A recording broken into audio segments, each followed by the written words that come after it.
Welcome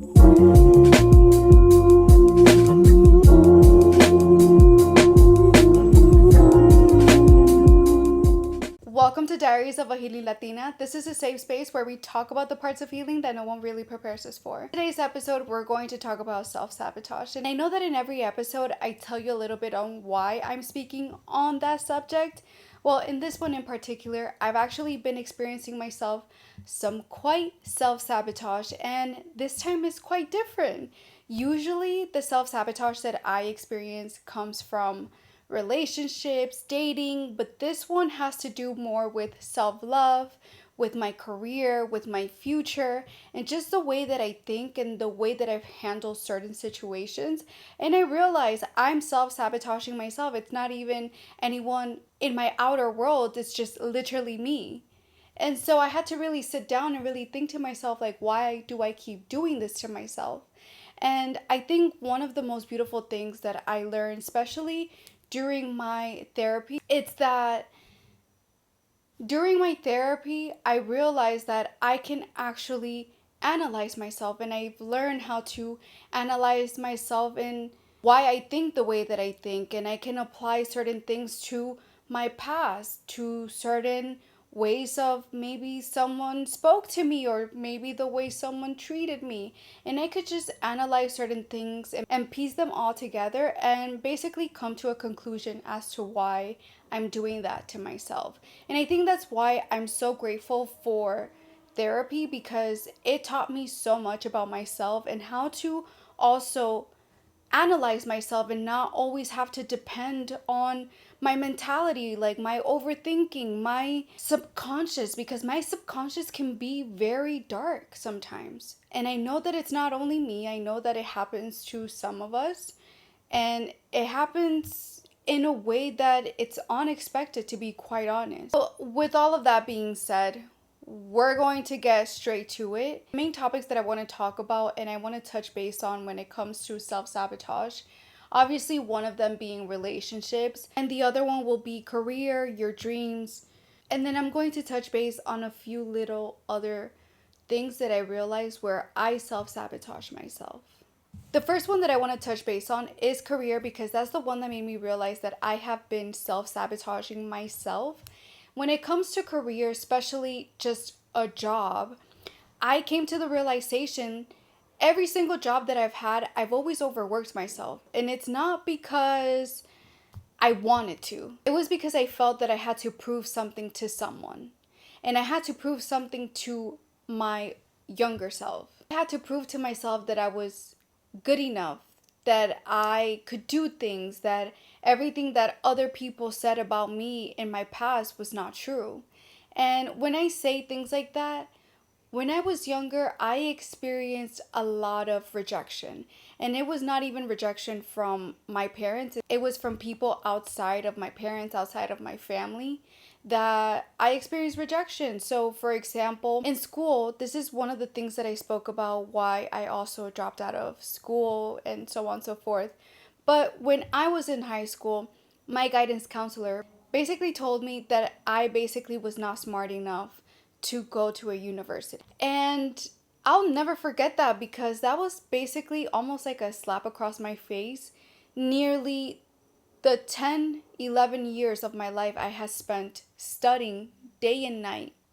And there were nights that I wouldn't go to sleep until 2, 3 in the morning studying. Those are things that I don't think people realize how much they affect, especially a child, because they keep that in their memory for the rest of their lives. It's something that you can't forget, because it's like, damn, like not even my guidance counselor had confidence in me, and that's the person that I'm relying on to help me go to a university, to help me achieve my goals, to help me achieve a career, to help me achieve a dream, a life. And being told that made me realize so much, especially now that I'm 32.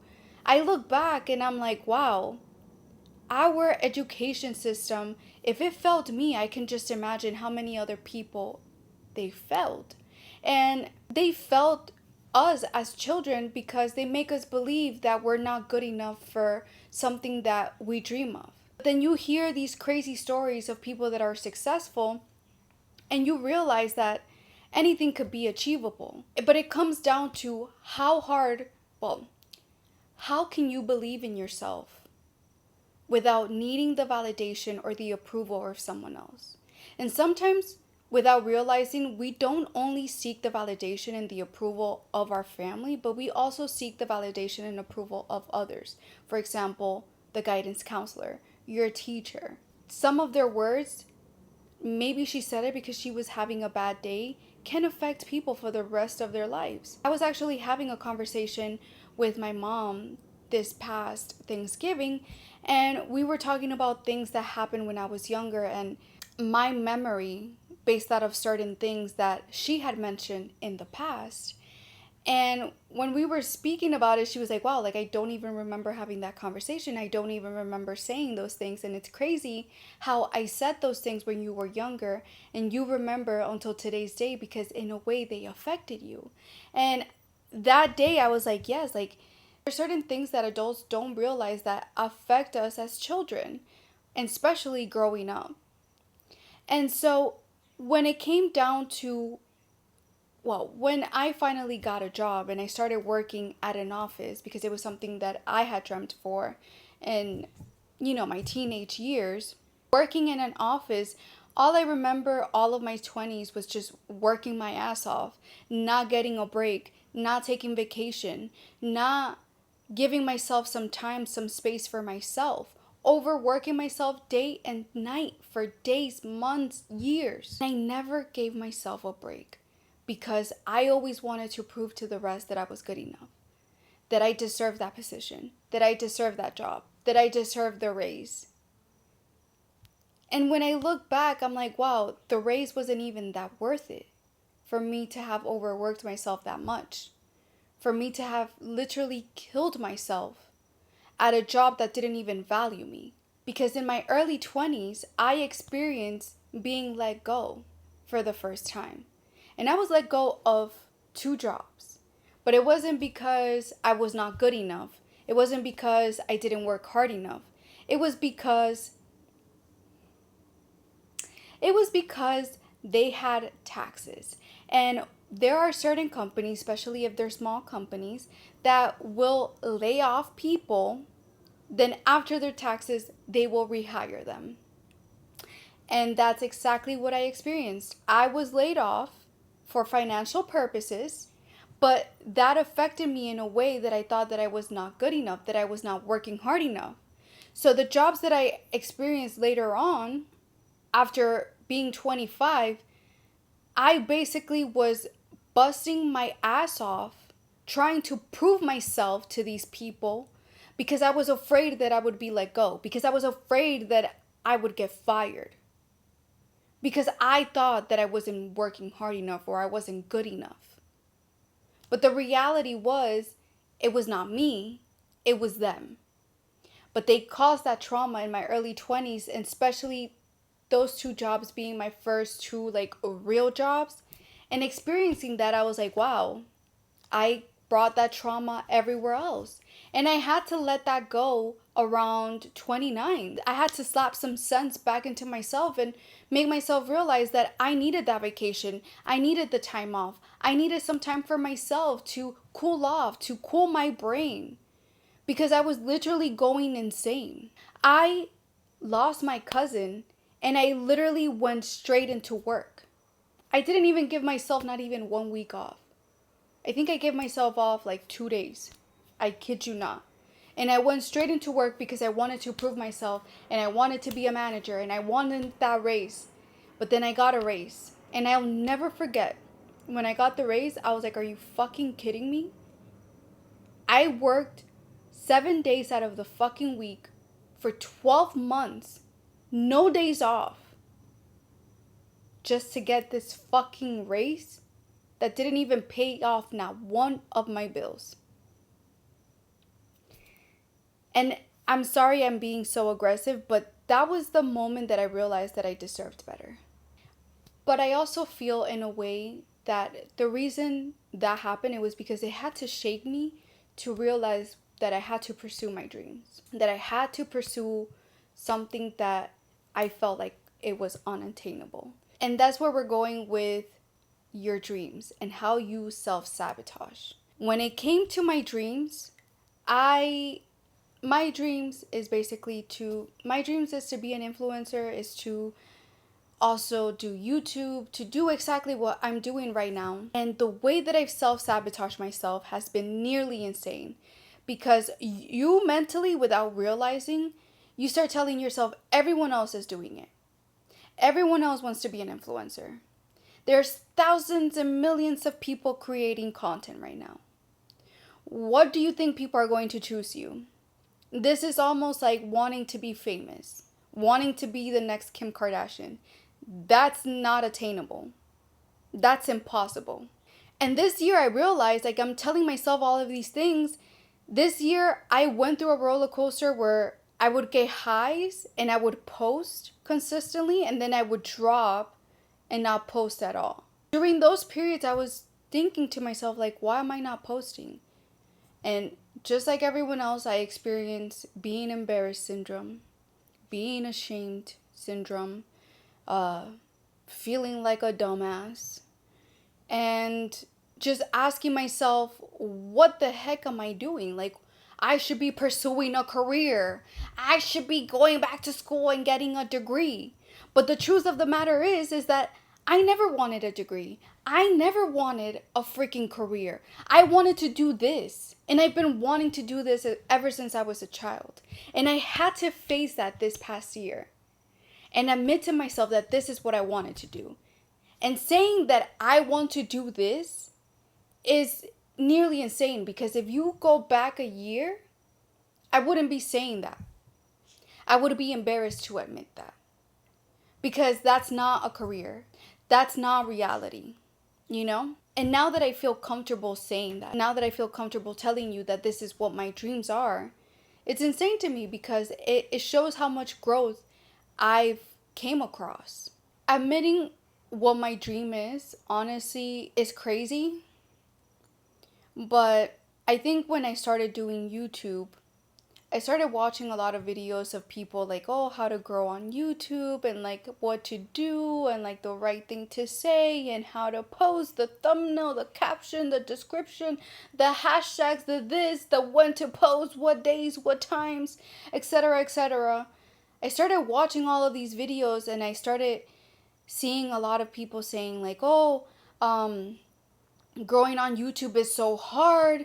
Like, I was able to grow up to 100 subscribers in a year and all of these things. And in a way, I felt unmotivated, because I'm like, damn, like, so many people are trying to grow on YouTube and it's so difficult. Like, probably people are not watching long form content, like all of these things. Come to find out, I started posting consistently every single Saturday on YouTube, and I grew in 3 months 100 subscribers. And that was the moment that I realized, and I'm like, what the heck am I doing to myself? Why do I keep self-sabotaging myself? Why do I keep bringing myself down for absolutely no reason? Why can I not believe in my dream? Why can I not believe in myself?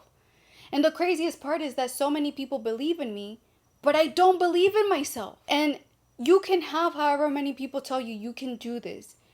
You can make your dreams come true. You're so close to it. Don't stop. Don't give up. You're amazing at what you do. You could have 1,000 people tell you that, but unless you don't believe it yourself, you won't believe it. And that's what I've been struggling to do. How do I believe in myself? How do I tell myself that I'm more than enough? That I don't need anything or anyone to approve me but myself? And it's crazy, because people think that self-sabotage is just you telling yourself, it's like, oh, I'm overweight, I'm this, I'm dumb, I'm da da da da da da. I have like all of these insecurities. No, it's literally you mentally telling yourself and you stopping yourself from physically doing something. And that's what's insane to me, because this entire year I stopped myself so many times for posting content, from getting out of my bed and just putting my camera in front of me and recording. And there's days that I don't feel like recording, and I freaking have gone viral multiple times. This past summer was insane on my TikTok. I went viral, I think, nearly every other week. still did not believe in myself, and I still have, I still struggle with it here and there, and I'm like, damn, like maybe it's just not the thing for me. Maybe I should really find a real career and da da da da da. And it's like, how many times do I need God to show me that this is my calling? You know? And I've been working on my mind, and I've been working on myself, on trying to push myself to stop sabotaging myself and stop degrading myself from believing that I can't do what I want to do. And it's crazy. That to me is crazy. I use Chat GPT to like also brainstorm, because like I have all of these ideas, and I'm like, okay, like where should I go? I don't get my ideas straight from Chat GPT. I just want to say that. I get them from my own experiences. But some of the things, like Chat GPT knows me so well, because I basically use also Chat GPT as my therapist. I tell Chat GPT a lot of my things. And one of the things that ChatGPT was telling me is like how I also, when I get very anxious or I get very stressed out, I go on shopping sprees and I start spending money. And I'm like, well, I don't need to save money. Like, what do I need to save money for? Like, who knows? And da da da. Like, I'll say stupid stuff. And another thing that I experience is like, I feel like my body wants to work out, but I don't pick myself up to work out. And just how I was telling you, like, I know that I should be getting out of my bed and recording something for that day or for that week or whatever it may be. There's days that I just lay on my bed and doom scroll because I feel like maybe I'm not good enough. Maybe my dream's very hard to achieve. And I'm so hard on myself. Like, I think the hardest people that are on you is you. It's not even your parents, it's not even your family members, it's absolutely no one, it's you. Because you're so in your head and you talk to yourself so much. Even though they say that's like a mental problem, but I don't think it's a mental problem, it's just you analyzing yourself. You talk to yourself so much that you literally bring yourself down, and it's insane how much you could bring yourself down because you bring all of your past traumas and sometimes you have to let them go. And one of the things that I will forever say, like I'm grateful for my therapy, and I'm grateful that I was able to let go of a lot of grudges that I was holding on to and a lot of things from my past, and I was able to learn why there are certain ways that I speak and react. But it's like, damn, there's times that those moments come back. And I fight myself. And I'm like, how do I let them go? It's difficult. The one that I think is the most difficult is when you self-sabotage during a relationship. And this could be a romantic relationship or a friendship, because I've experienced both. I've even experienced self-sabotaging with my own family. I tend to overthink every situation. I tend to overanalyze every situation. Well, she was looking at this way, and then she pinpointed at that way, and then her eyes were staring at this way, and then her body language was this way. And it's like all of these things that I start thinking about. And when it comes to relationships, the way that I've self-sabotaged has been insane.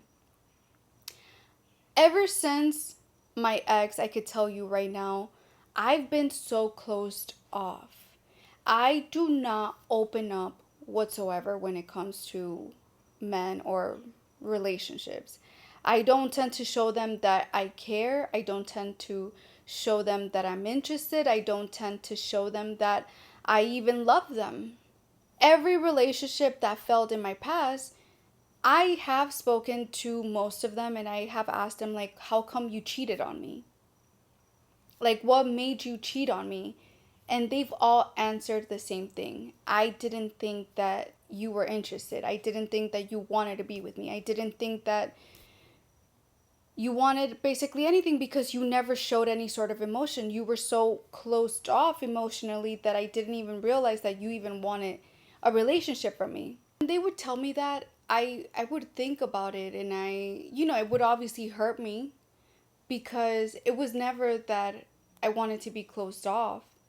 It was always that I was just afraid. And my self-sabotaging was basically trying to prevent me from experiencing pain all over again.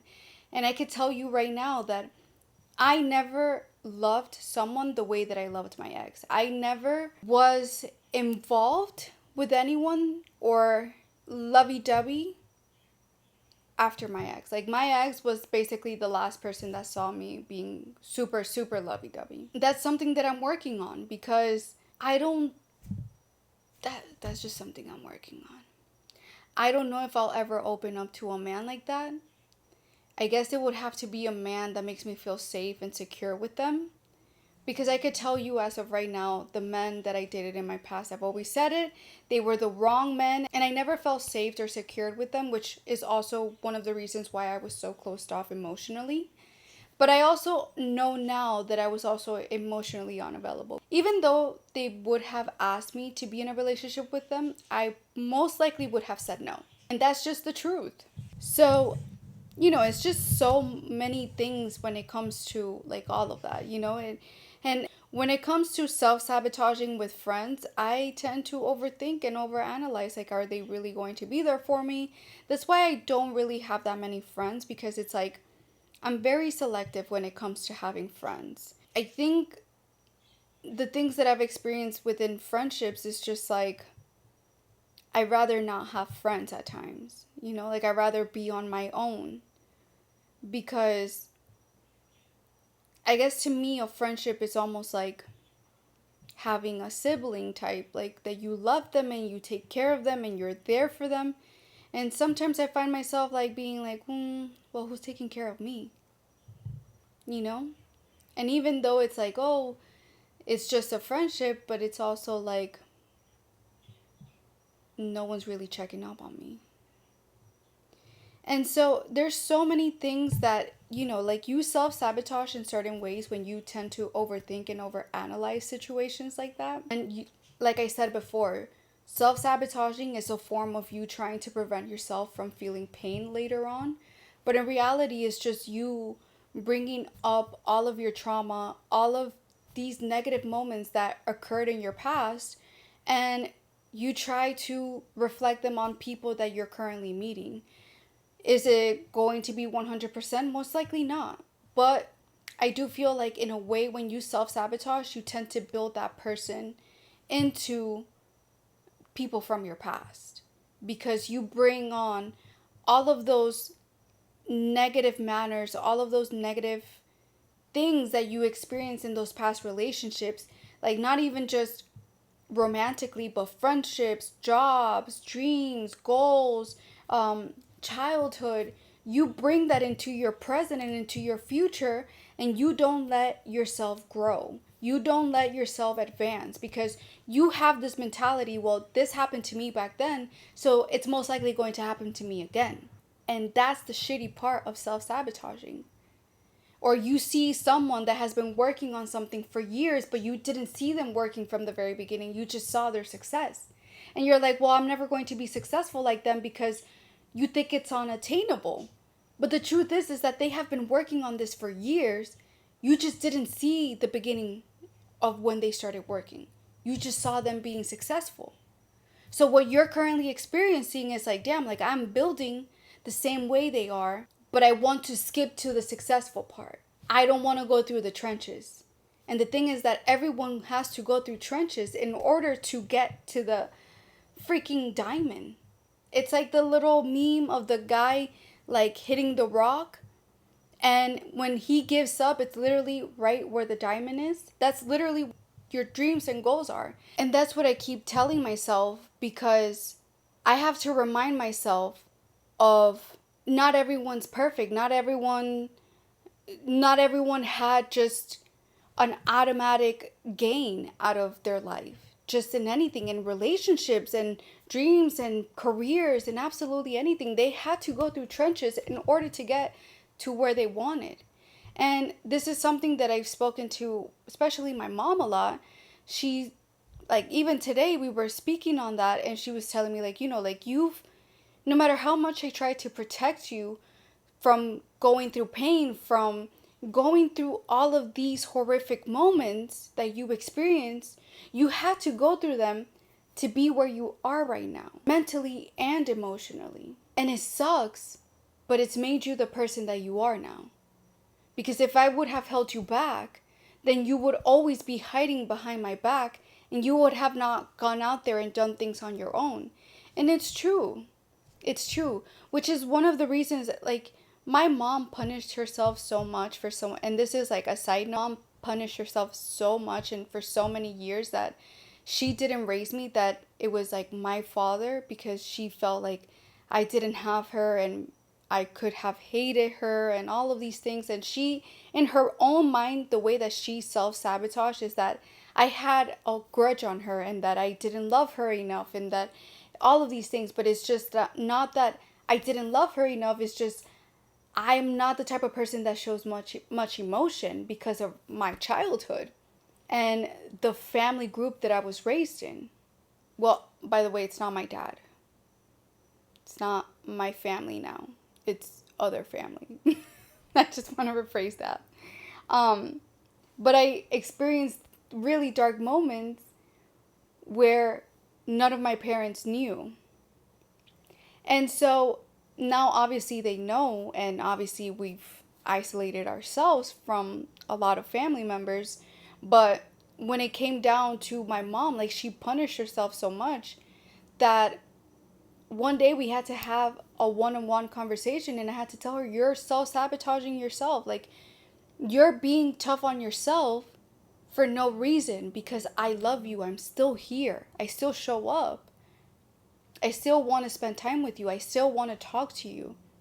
And back in my childhood, my teenage years, those were moments that I was going through of other things that I was hiding. And you didn't get to find out until later on. That was never your fault. That was never my dad's fault. That was never my stepmom's fault. That was never my siblings' fault. It was other people involved. And it's okay. But you have to stop punishing yourself thinking that you did something wrong when you didn't. Things had to happen for a reason. And I always tell her, like, I'm glad I grew up with my dad.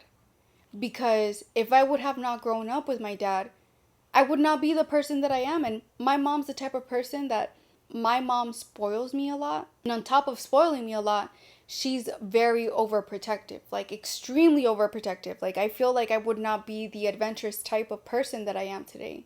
I would be scared of everything and even scared to speak to people, because my mom is the type of person that she wants to, like, protect me at all costs. And that was the conversation we were having today, where she was like, you know, I'm glad that you went through what you went through. Even though it hurt me seeing you hurt, it made you into this woman that you are today. And so I will forever be grateful. Like, there's nothing that I could say, like, oh, like, I regret it. And no.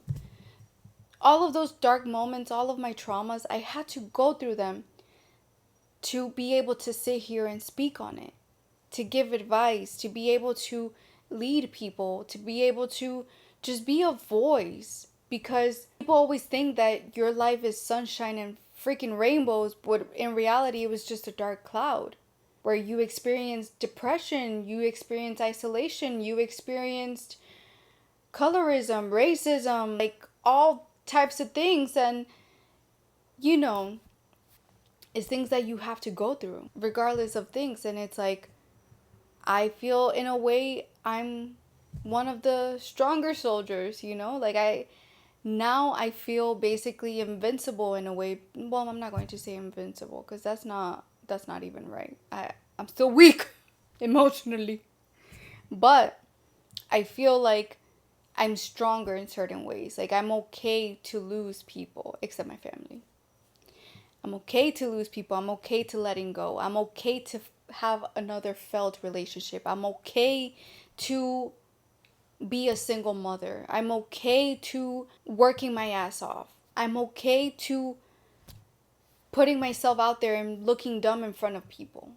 I'm okay with all of that, because I've gone through worse. So with all of that being said, I wanted to talk about that. I wanted to talk about the self-sabotaging experiences that I've had, not only in my past, but in my current present. In today's day, I still experience self-sabotaging moments where I just bring myself down. And just like I said before, it's moments where you try to prevent yourself from feeling pain or from feeling disappointment, but it's just you bringing yourself down. That's basically it. So with all of that being said, if you love this episode, I would love for you to subscribe. Thank you so much for watching, and I'll see you at the next episode. Bye.